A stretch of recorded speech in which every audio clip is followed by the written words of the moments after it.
Hi, this is Dr. Kimberley Linert, author of Visualizing Happiness in Every Area of Your Life and host of this podcast, Incredible Life Creator. And today I have with me Rita Okoye. Hey, Rita. Hi, Kimberly. How are you?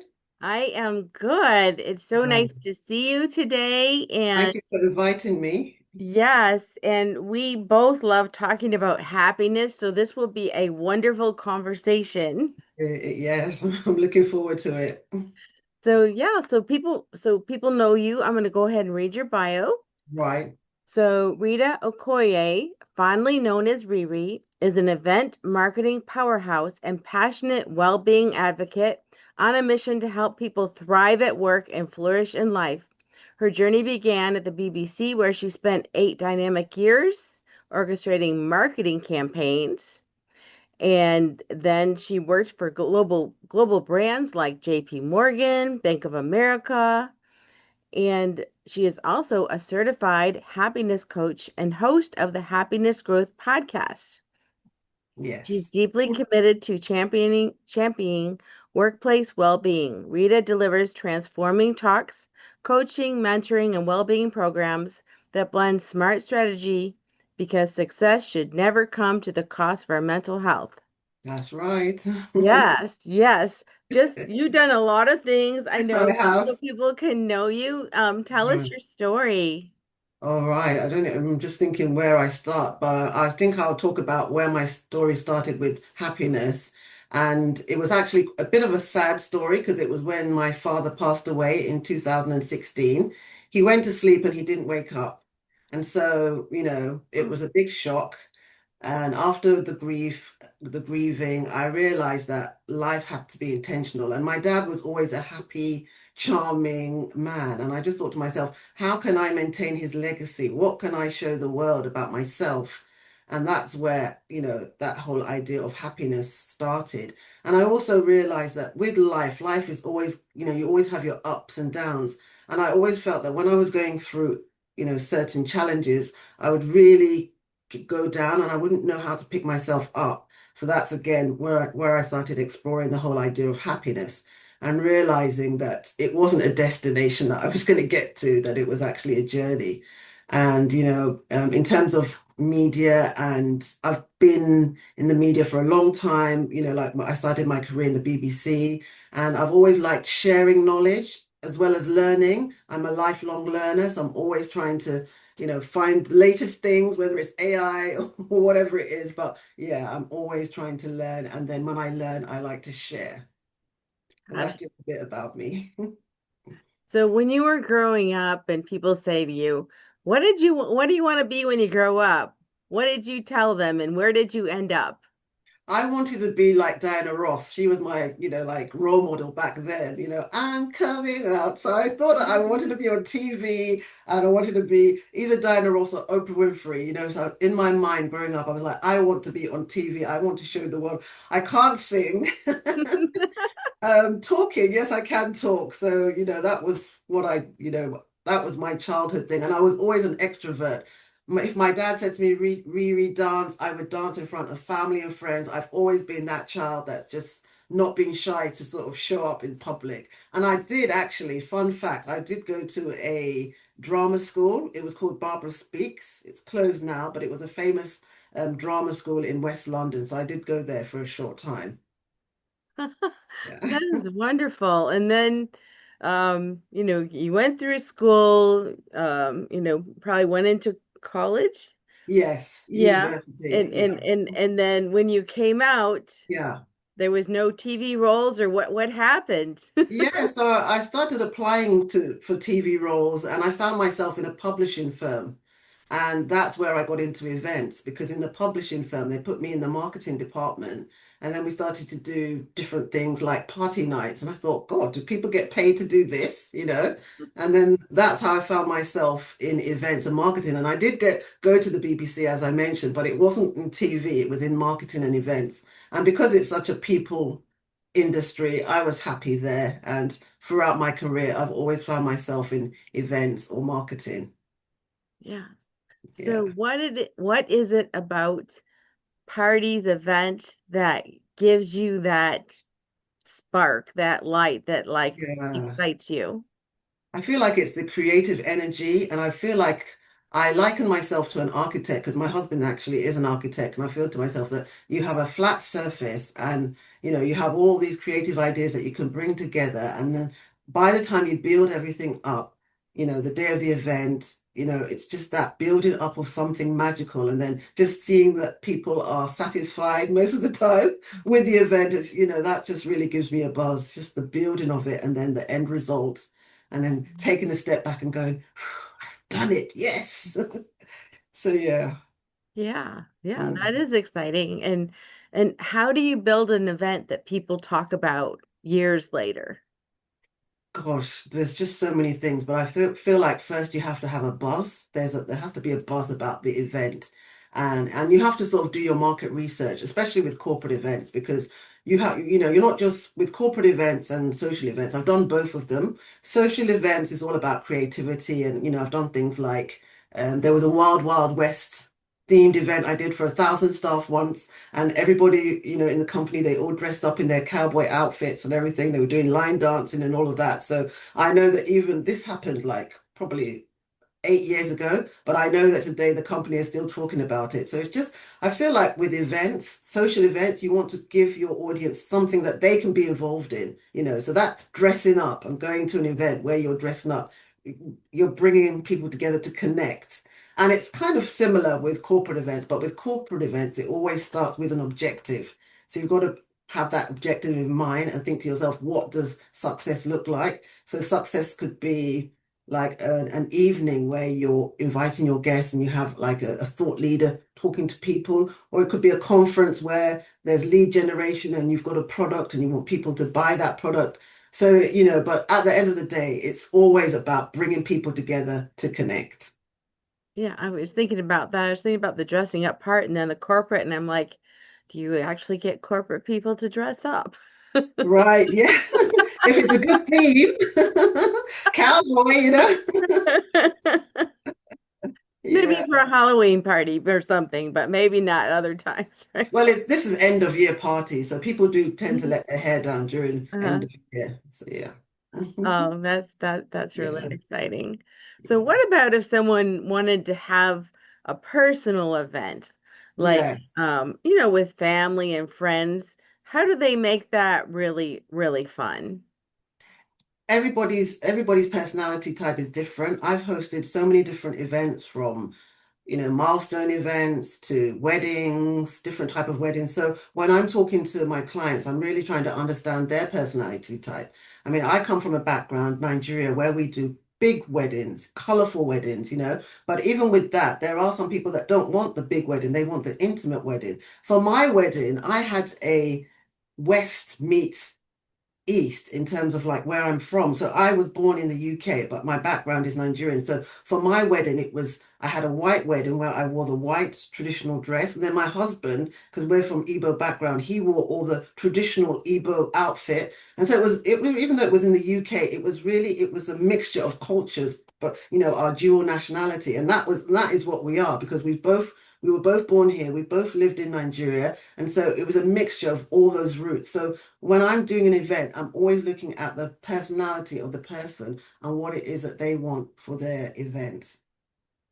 That makes so much sense to me, even just looking Yeah. at my own family. My Right, grandmother, who doesn't run into a stranger, she's passed now, but right. Bless no her. matter where she goes, within a few days, she knows everyone. Right. And when it was Yeah, her birthday, they put on a big bash and yeah. everybody was there and she was Right. in her glory. My Yes. parents, I think it was 50th anniversary was coming up, and my grandmother, she wants to Right. throw this huge bash Yeah. their anniversary. My mom's like, no, I don't want that. I just Right. want my family around here. And we have a big That's family. yeah, Still, same. she Yeah. only wants her family, even though she has a Right. lot of friends and she's social. Yeah. She just wants her family. So that makes Right. total sense to me. That's right. Yeah. Because the thing about events is if you do put on an event that really the host doesn't want, she's not gonna or he's not gonna enjoy it. And yeah, it's really so every time I'm talking to a client, it's always about what is it that you want for your day, your special day, Yeah. Yeah. Yeah, that is so exciting. So, Mm. because who doesn't like a party? I mean, there's some of us introverts like a Right, quiet one, but right. Yeah, everyone likes to get together in some yeah. capacity. Exactly. Yeah, human beings, we're connected, aren't we? We love relationships, whether they're large or small, and it's just really appealing to what people like. Yeah. Yeah, for sure. Yeah. And when you're choosing a venue, is it always the client that's choosing the venue, or do you sometimes help them find that appropriate venue? Yeah, it really depends. Some people already have the venue and they're like, really, this is where I want to go. And other times I will source out different venues for them. And again, it's having that discussion and just, really finding what type of venue they want, how accessible it is, just the different, like what's the food like? Can we bring our own food to the venue? All sorts of questions before we get to signing in the venue. Yeah, that is true because even event centers where they rent out, they have certain rules about That's right. what you can do and what you cannot Yes, do. that's correct. Yeah. So, have you ever thought about having an event center yourself, like an I actual have thought physical place? about it. I thought about having like a bar type where there's a pianist and like a really intimate type of a venue. Not a large, I wouldn't want a large event center, but a small one and just have different themes like at the weekend. Mhm. So it is something in the pipeline, maybe my retirement plan. Yes, it sounds like fun. While Yeah. you're talking about all this, I'm thinking this is all really fun things. Takes Yeah, really important planning, but it once you have it does. all together, That's you it. think of fun and Yeah. togetherness, and everybody has to feel like they belong, no matter whether it's an event or Yeah. a family or Yeah. whatever. And so, you're all also talking about happiness. So That's right. when Yeah. you think of happiness, what do you think of? Oh, happiness. There's different things. It can be how you're feeling right now. It can be a memory. It can be a goal. So it's just different things at different times, but it's always a positive energy. Because somebody said to me, Riri, you can't be happy all the time, surely.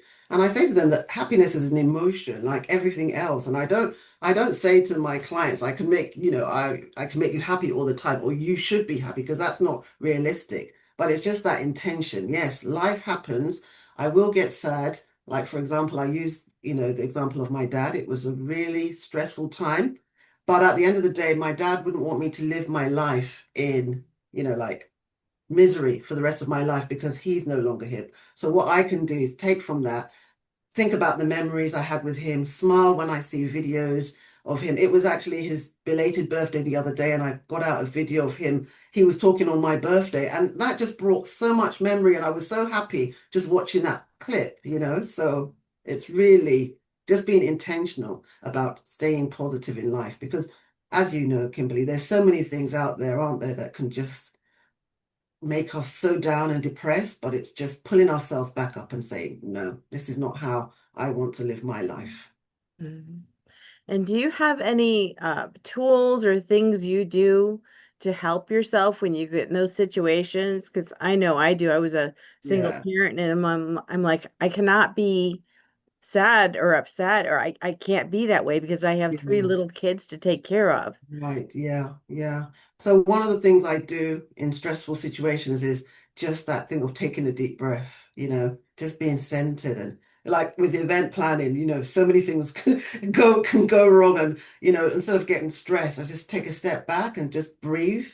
Breathing is really good. Sometimes it's just things like listening to music. I can feel really sad at one point and then I go and listen to music. I love listening to worship music. I love listening to all types of music. And then that just pulls me back up. So it's just finding the different things that it's so personal to different people in terms of what they do. But it's yeah, so That's one thing. And also, you mentioned something earlier about your childhood, and right. that's dancing. They say Yeah, that, dancing is actually can heal really deep emotional wounds, even sexual, That's correct. things from sexual abuse as a child. Right. There's something about moving the body, even if it's in your Yeah. own room to your own music. Yeah. And I still love to dance. I dance like no one is watching. When that music comes on, I am in the flow. I don't care about what else is going on. I'm dancing to that music. I love dancing. Yeah. Yeah, it makes a huge, huge difference. Yeah, it does. Hmm. So when Yeah. you're working with people, like first of all, who are the people that actually come to see you for coaching, and how do you help them? A lot of the people that see me that come for my coaching are women. So it's the corporate women. At the moment, it's yeah, corporate women that are experiencing burnout. So you know how life is. They've got children, they've got family, they've got demands of work, and they're just trying to balance their life. And so we have conversations about how that can look like, having a schedule of what they can actually do because sometimes, a lot of the times, people are just working and working without taking a break to say, okay, this is affecting my health. I'm getting migraines. I'm not sleeping. What can how can I stop and pause right now and ask myself, what can I do? Because I'm sure, as you know, if you don't stop, you end up breaking down. And I haven't broken down, but I did experience burnout in one of the organizations that I was working for. And from that, that is actually when I got this whole thing about thrive at work, flourish in life Mhm. because life is not just about work. That's one aspect of our life, but we've also got to live too. So it's balancing the two that's important. Yeah. And I know in my own life, and also when I talk to other people, we talk Yeah, about values and we talk about priorities, that's right. actually setting those. So, Yeah. how do you use those? The priorities. Yeah, I mean, one of the things I say to people in terms of like values is valuing yourself and realizing that if anything happens to you at work, you're going to be replaced the next day. They're going to say, oh, Rita, she was a lovely colleague, but she's passed away. And then boom, John is, covering her job. So that value is actually self-worth and valuing yourself and knowing that you are a valuable human being and in valuing yourself, you have to value your body and realize that you can't just go on that running machine because eventually you will burn out. So I Mhm. really do talk a lot about self-worth and self-esteem and confidence. Yeah. And as Yeah, we speak about that, I was thinking, sometimes we also just outgrow where we're at, that's right. where we were happy when we got there, but now we're not Yeah, yeah, as happy. And it might be because we grew, it might be because things changed. And, yeah. how do you help people make that change? Let's say they're in a position they really need to move somewhere else. It's just thinking about your goals too. Like, where do you see yourself in the next 2 years or 3 years? Having a vision for your life, because if you don't, you will just continue on that treadmill. So I always like to bring back to goals. And then sometimes I do vision boards so that people can see, because that's helped me in my life when I have that vision board up and I seeing myself in a few years. And I always feel that when you have that vision mindset, you do tend to get to where you go, especially when you have a vision board. You're looking at it every day and it's going into your subconscious mind. And then in a few years' time, you're where you wanted to be. And everybody's like, how did you get there? But you've got that vision board, and the vision board is sort of like reminding you daily that this is not your final destination, that you're still on a journey. So that's what I also do with my clients. Yeah. And Yeah. then what about like the women you're working with, if they're having connection issues, maybe in their relationships, either at work or at home? How do you help them through that? Connect relationships. Relationships are the keystone of, our lives. And so it's really about having that emotional intelligence. I was talking to a client recently because they're going through something and just going through those things with emotional intelligence in terms of managing your emotions, and also a lot of the times not taking things too personally because if somebody's having a conversation with you, especially a customer, and they're being rude, you don't know where they, you don't know what happened at their house. So try not to take it personally. And so, yeah, I just go through a lot of the emotional intelligence scenarios with that particular client, and that's really helped them with dealing with relationships, especially at work, and especially dealing with uptight, like customers or rude customers even, yeah. Yeah, that Mhm. that makes sense. And that reminds me of a book that's been around for a while called The Four Agreements by Miguel Okay. Ruiz. I don't know if you've heard of it, but it's got four agreements, and one of them is don't take things personally. So Yeah, anyone who hasn't heard of that book, I'd go look it up. You can even right. find it even in picture form if you look Yeah, in Google, it'll say the four agreements. right. And I'll take a boy, note those of are a that. bedrock of just if you just follow those, you're going to do really well in life. Right, right. One of the books that I've read in the past and always go back to it is How to Win Friends and How to Win and Influence Friends, or Mhm. something like I can't remember the exact title, but it's really, I found that to be a really good book. Another book that I read is called The Success Principles by Jack Canfield. So that's again all about relationships and mindset. So that's really important. That is awesome. Yeah. And one thing I actually did this morning, just a short version of it, is tapping or emotional freedom technique. I don't Right. know if some of your people get anxiety, but I have found that to be very helpful. Okay. Right. Yeah. So, but also, as you're working with people, I know a lot of times when you're in that situation where either you're burned out over or you're overwhelmed, sometimes your confidence kind of That's right. Yeah, plummets. it So does how do you come. help people pull out of that so they can actually feel confident again? Yeah. One of the things I tell my clients to do is to think about their successes. Write down all the things that you've succeeded in, whether it's in the last 5 years or, because the brain actually sort of pulls us, doesn't it, to the negative. So it's about being intentional. And I've done those tools myself where I've written down all the things that has been successful for me, like in the last year and then by the time you get that list and you're reading it daily, you're like, wow. And so that really helps them and it brings them back. And if it's something that you want to do weekly, you can do it weekly or monthly or quarterly, but just reminding yourself of the things that you've achieved. And that really does help clients. That is so important because we Yeah. tend to, you know, strive to get this accomplishment. Then we Yeah. accomplish it and it's like, yay, for like 5 seconds. But we Yeah. should be celebrating it. We should be That's making a big right. deal about it Yeah. because we worked really hard to get there. Yeah. I also in my office and tell clients to put things of what they've done, like if you've got a certificate, put it near you. If you've got, just things that just remind you of your success. And that does help. Mhm. Yeah. Now, I know you really like, helping people and being involved in the community, and you Yeah. have some different causes that you've worked on for Right. women, Yeah. for girls. You want to talk about some of those? Yeah. So this happened quite a while ago now. I initiated a movement called Raising Confident Girls.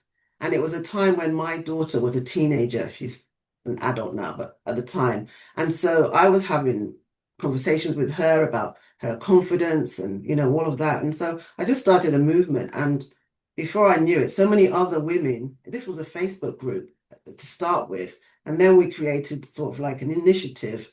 And it just we had all sorts of conversations over 8 years in terms of helping girls to be confident. We even had a conference where we had speakers, we had psychologists, and even in my hometown in Nigeria, we actually raised school fees for girls from deprived communities just to help them. So that was just such a powerful um, initiative. And then there was another one that I was also involved in called Inspired Women of Worth. And again, that was also things that are centered around things like breast cancer awareness, autism awareness. So we did all these sort of conferences so that people would know.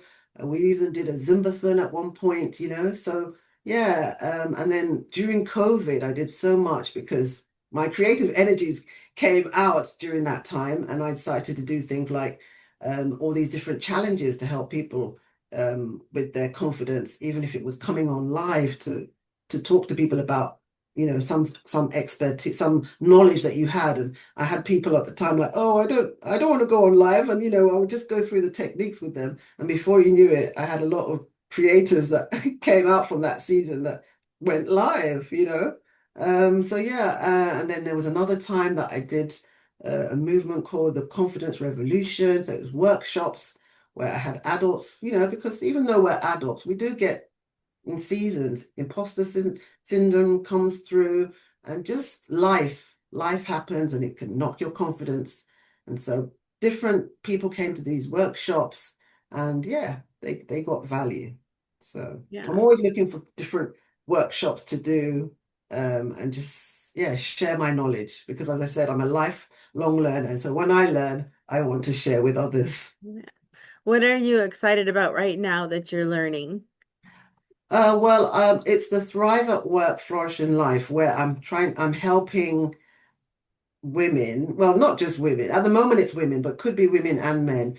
Just, that whole idea about around balancing their life, because I work with a lot of senior clients that have really, high-powered work and high-powered jobs. And with that, they are working long hours, because at that level, there's a lot. But still, even though they're at the senior level, they still have to balance their life, otherwise they will get burnout. So it's just having those conversations, talking about strategies so that they can take breaks, even if it's a case of, like on your phone, setting an alarm so that you get up. Because I've been in a situation where I'm working on a project and I've just found myself sitting down all day and not taking breaks. And that's not healthy, Mhm. So just things like just different strategies to make sure that their life is balanced. And so, yeah. Yeah. And whenever you have a lot of responsibility like that, it is long hours and That's difficult. right. I Yeah, noticed being, in the older end of my profession that right. not myself, but other people. So I'm an eye doctor. So there's Yeah, eye doctors and then the opticians that work with them.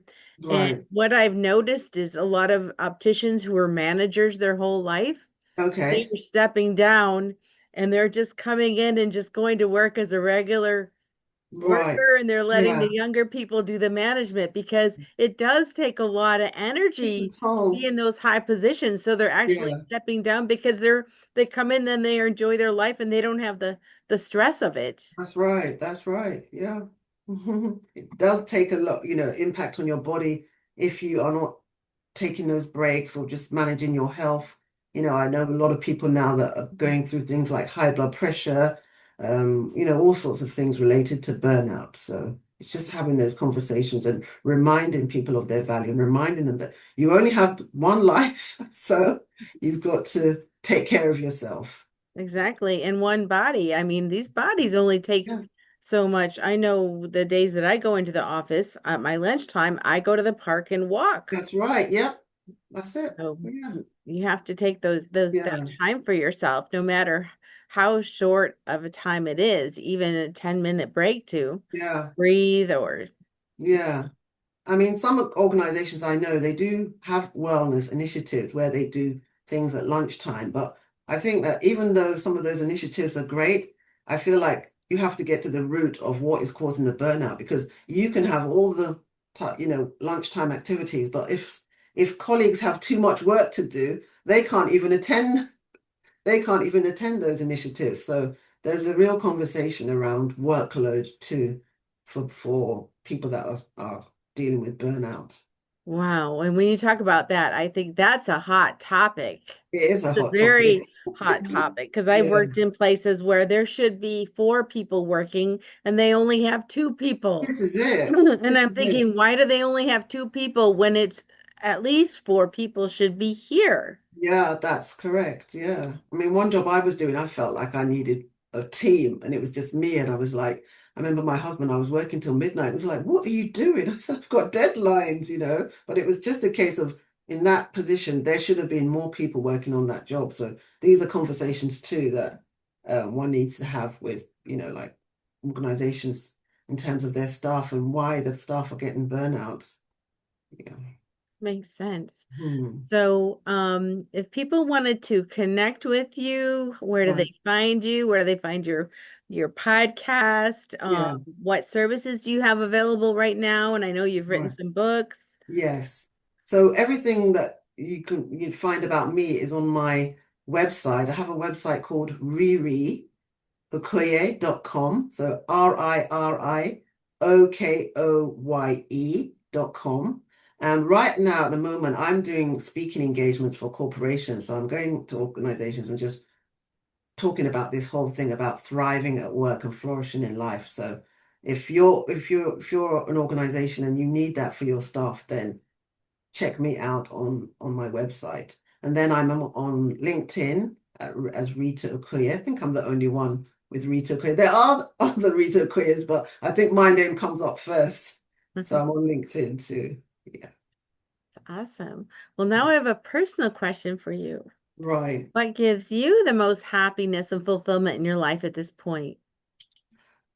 People, I'm just such a I'm a people's person. I just love energy around people. This summer we've had so many picnics, we've had so many reunions, we've had so many get-togethers where I'm dancing. So for me, I just like being around people that good energy too, because sometimes you can be around people and the energy's off, and so as long as people want to have fun with me, dance with me, vibe with me, have a great time, then I'm that person. So yeah, I've had a really good summer. It's just been lots of fun and get together. That's what really at the moment gives me fulfillment and happiness. Yeah.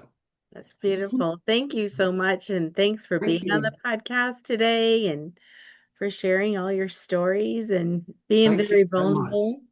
Thank you. Thank you, Dr. Kimberly. Thank you. Yeah, so I have one last question before we finish. Right. What is your best advice on living an incredible, amazing life? Oh, there are three things I think. The first one is gratitude. I feel that, there's a saying that I can't remember the author, but nothing new can come into your life until you are grateful for what you already have. So anytime I'm feeling down or anything, I have to go back to gratitude. Gratitude is the key. Another thing, and I've already mentioned it about lifelong learning. I don't stop. Even though we're adults, we think to ourselves, oh, I'm an adult now, don't need to read, finish my degree, but learning really keeps your brain ticking, so that's really important. And just being intentional, being intentional about happiness. So doing the things like the dancing, the singing, just creating those memories, I think is really important. That's So that's, beautiful. yeah. Thank you so much, Rita. Thank you too. Thank you. We'll talk to you again soon. Okay, then. Have a great day. Thanks for having me.